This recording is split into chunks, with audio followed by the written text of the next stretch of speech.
The mother was shocked to find that when her son cried, the tears he left behind turned into pearls. She immediately ran to the pawn shop to sell them, because she and her son hadn't had enough to eat for 3 days. Unexpectedly, the pawn shop owner was thrilled when he saw the pearls. He was even willing to pay $500,000 to buy the box of pearls. The poor mother decisively agreed to the deal. After the owner paid her, he excitedly asked about the origin of the pearls, but the mother was afraid her son would be in danger because of this.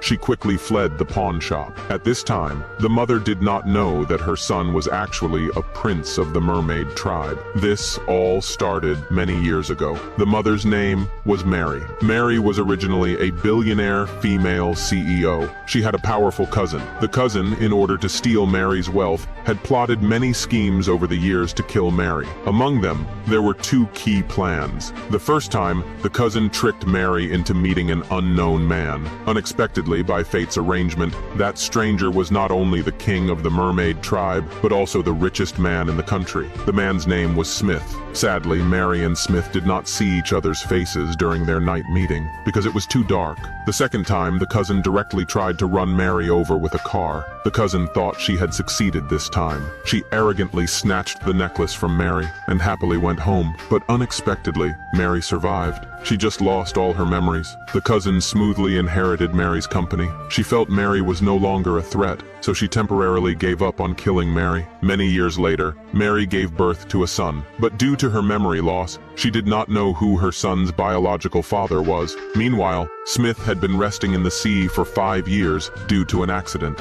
When he woke up, the first thing he did was to send people to search for the woman he had met that night. When Smith left that year, he gave the woman a necklace of mermaid pearls. His subordinates quickly found the woman based on the necklace. They also unexpectedly learned that the woman had given birth to a child for him. So Smith immediately sent his men to bring the woman back to his house. But Smith did not know that Mary's cousin had already stolen the pearl necklace. At the same time, the cousin had just divorced her husband. She returned to her own home with her son. She was worried about how to live in the future. Unexpectedly, Smith's men came to visit her. The powerful cousin immediately noticed that they were very wealthy. Without hesitation, she took on Mary's identity. Then, she brought her son to Smith's house. Smith was a bit disappointed when he saw the cousin and her son. He thought the son was too ugly. He didn't look like his biological son at all, but the cousin dared not get angry. She actively sat beside Smith. She flattered him, trying to seduce him. Unexpectedly, Smith stood up in disgust. He didn't even know why he felt repelled by her. But to repay the cousin for giving him a son, Smith still allowed the cousin and her son to stay at his house. The cousin was now living in a luxurious mansion. One day, Mary brought her son to an interview at Company A. At this time, Mary still didn't know that this company was actually under Smith's ownership. Mary temporarily left her son in the lobby of the company. There were staff in the lobby who could help watch over her son. Mary then went into the office for the interview. The interviewers were very satisfied with Mary's resume. They quickly decided to hire her.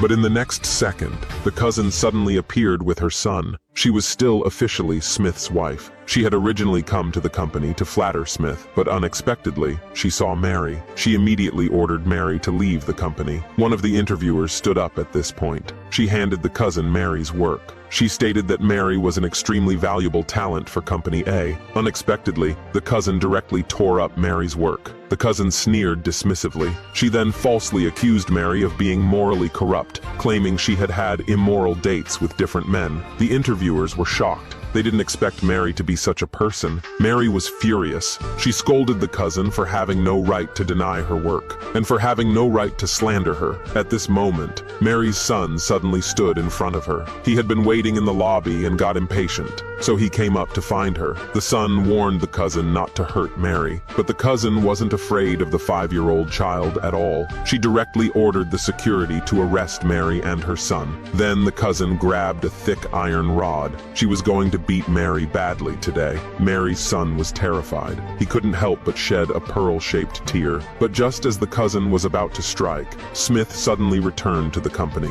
The cousin immediately put down the iron rod, because she wanted to play the role of the kind heroine in front of Smith. The cousin pitifully complained to Smith. She even falsely accused Mary of bullying her. Smith thought the cousin was too foolish. He had seen with his own eyes that it was the cousin who was about to hit Mary. He turned to Mary and asked what had happened. Unexpectedly, Mary had no intention of explaining anything. She directly slapped the cousin twice. Smith, standing nearby, laughed. He suddenly found Mary very interesting.